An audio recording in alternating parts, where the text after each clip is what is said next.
Halo guys, apa kabar kalian semua? Semoga sehat selalu. Kali ini kita akan sedikit review dan bersenang-senang dengan buku dari penulis legendaris Dale Carnegie. Buku yang berjudul The Magic of Speaking, yaitu cara untuk meningkatkan kepercayaan diri dan mempengaruhi orang lain dengan public speaking. Enjoy!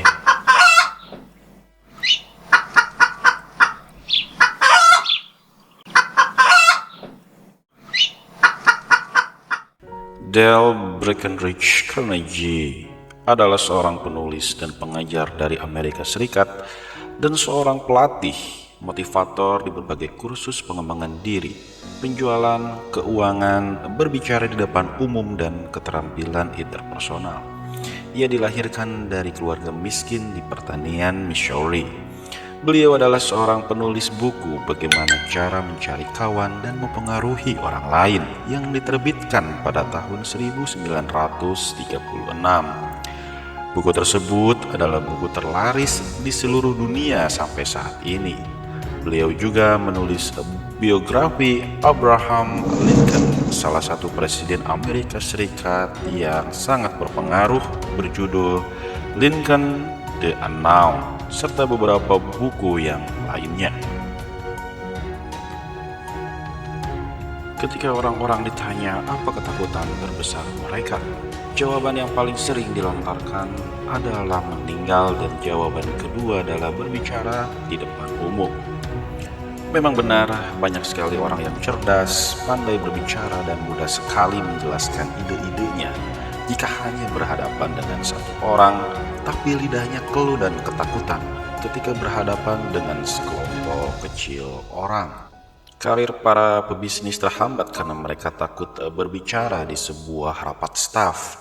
Para pria dan wanita yang mempunyai ide-ide penting lebih memilih menyimpan ide mereka tersebut daripada menyampaikannya di sebuah konferensi komunitas, keagamaan, ataupun di sekolah. Apakah Anda juga orang-orang yang seperti itu? Dalam buku ini, Anda akan mempelajari unsur-unsur penting dari mempersiapkan dan menyampaikan sebuah pidato. Anda akan mempelajari bagaimana mengembangkan informasi yang dibutuhkan, seni merebut perhatian hadirin, serta bagaimana Anda membujuk para pendengar Anda agar menerima pesan-pesan dari Anda. Karena buku legendaris ini ditulis pada tahun 1920-an, ada banyak tokoh masyarakat yang disebutkan atau dikutip dalam buku ini sangat terkenal pada saat itu, tapi mungkin saja tidak familiar bagi para pembaca saat ini termasuk Anda. Namun prinsip-prinsip yang mereka terapkan kini sama pentingnya dengan apa yang mereka lakukan dahulu. Buku ini hanya menyediakan rencana inti untuk menjadi seorang pembicara sukses, tapi ini hanyalah sebuah rencana inti. Semua terserah pada Anda untuk menerapkan apa yang Anda baca dalam buku ini dengan memanfaatkan setiap kesempatan untuk berdiri dan berbicara di depan kelompok-kelompok yang ada dimanapun Anda berada.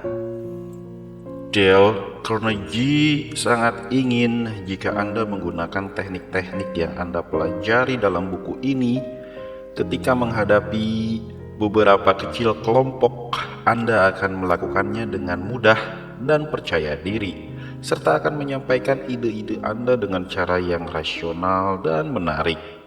Anda akan menemukan pengalaman yang memuaskan dan bermanfaat. Bagian pertama, agar lebih berani dan percaya diri.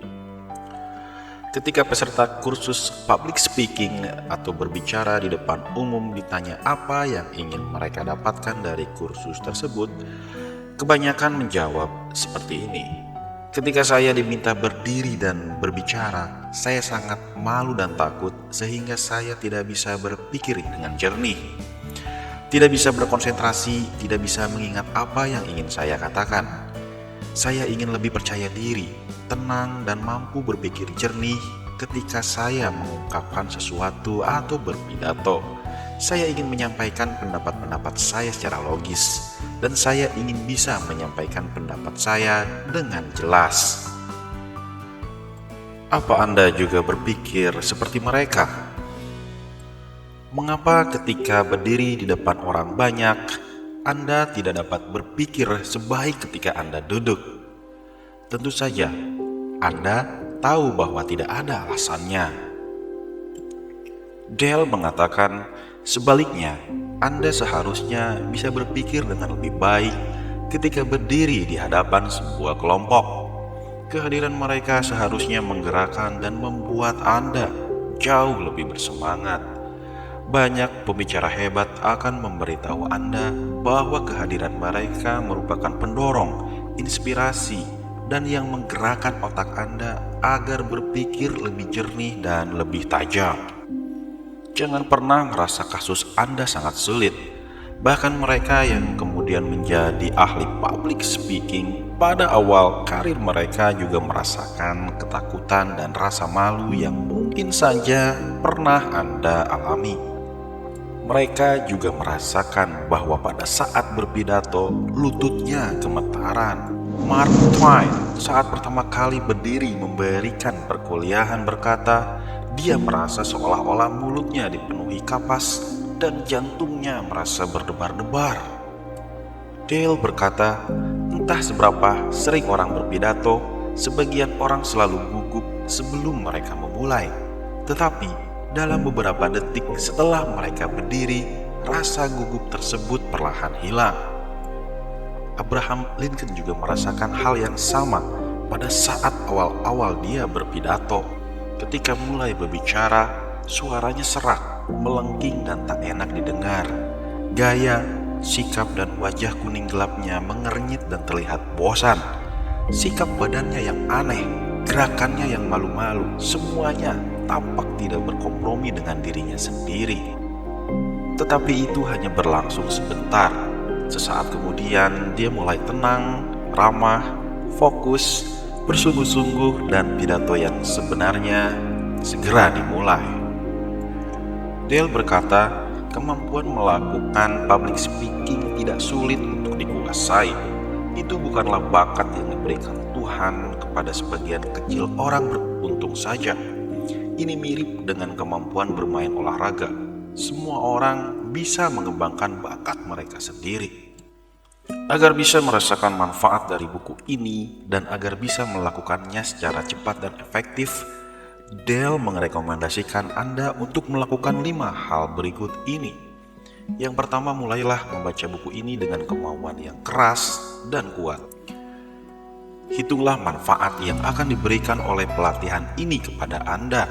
Bangkitkan semangat Anda untuk melakukannya. Pikirkan apa artinya bagi Anda dari segi keuangan, sosial, dan meningkatnya pengaruh Anda. Ingatlah bahwa cepatnya perubahan yang Anda capai tergantung kepada besarnya kemauan Anda.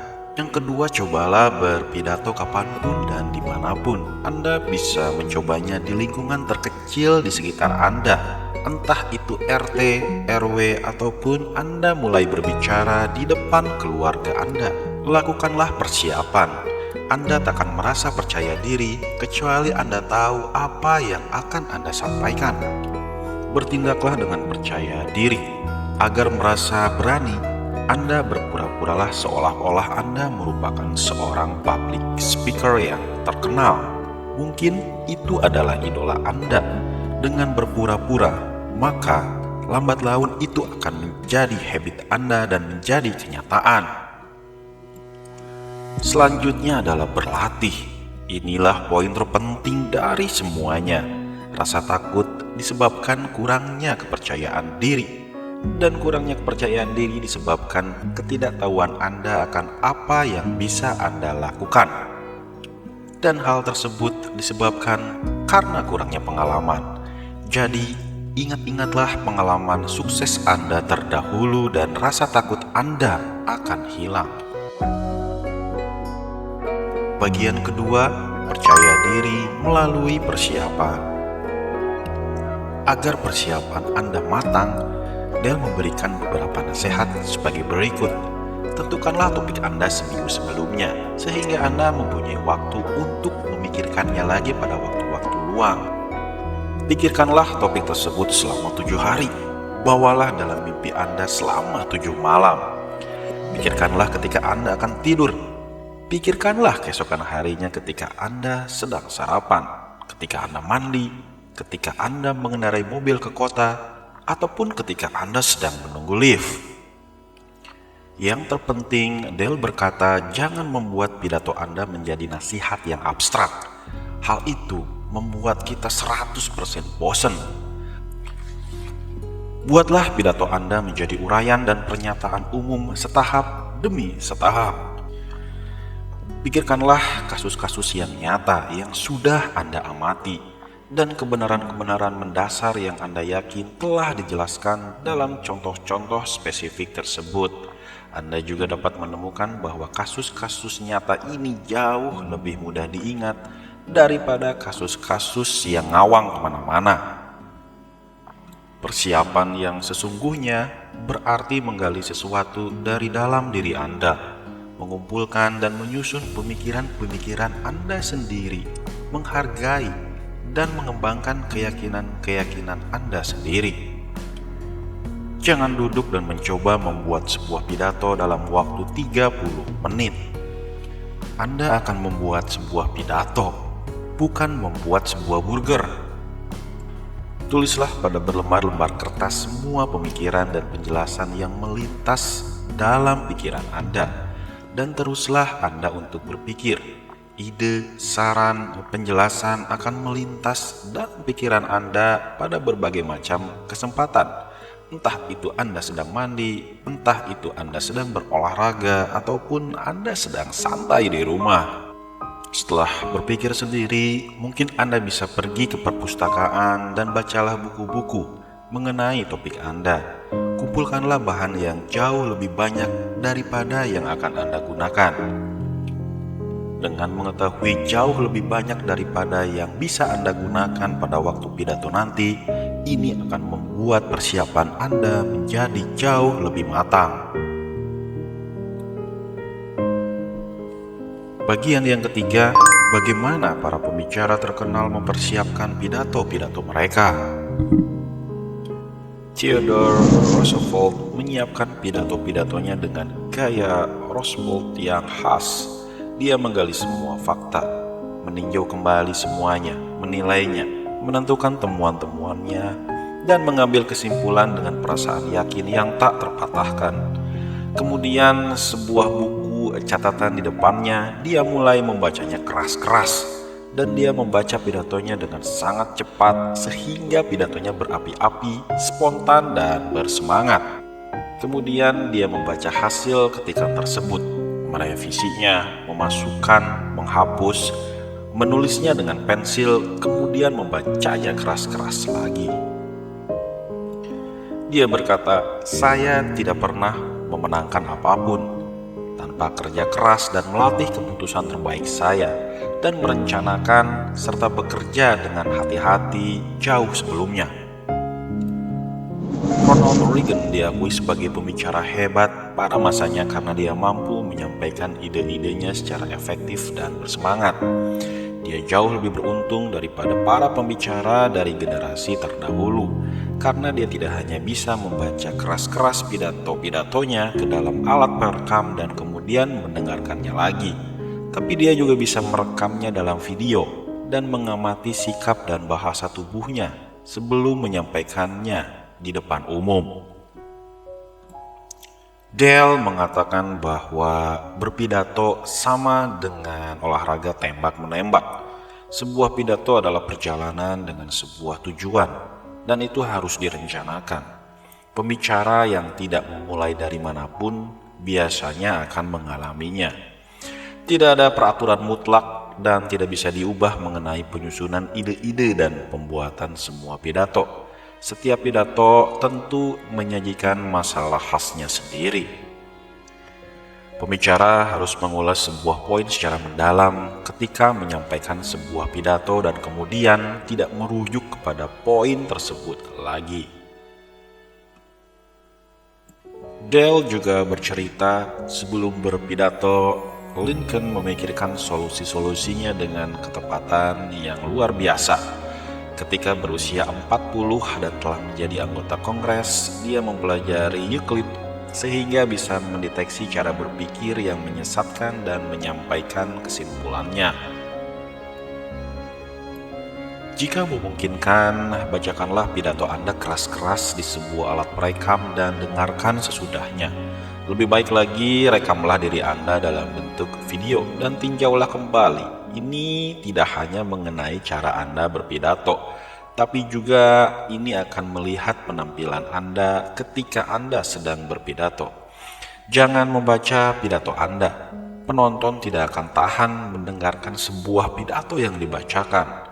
Setelah Anda memikirkan dan menyusun sebuah pidato, kemudian berlatihlah dalam hati ketika Anda sedang menyusuri jalan ataupun di waktu-waktu luang Anda.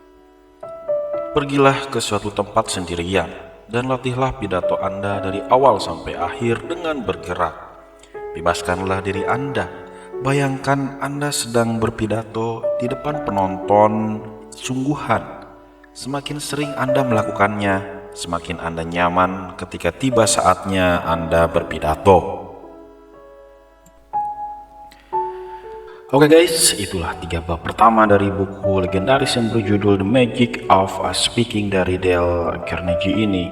Agar kalian tidak bosan, aku akan membagi buku ini menjadi beberapa bagian. Semoga kalian berkenan ya. Sampai jumpa di lain kesempatan dan bye-bye.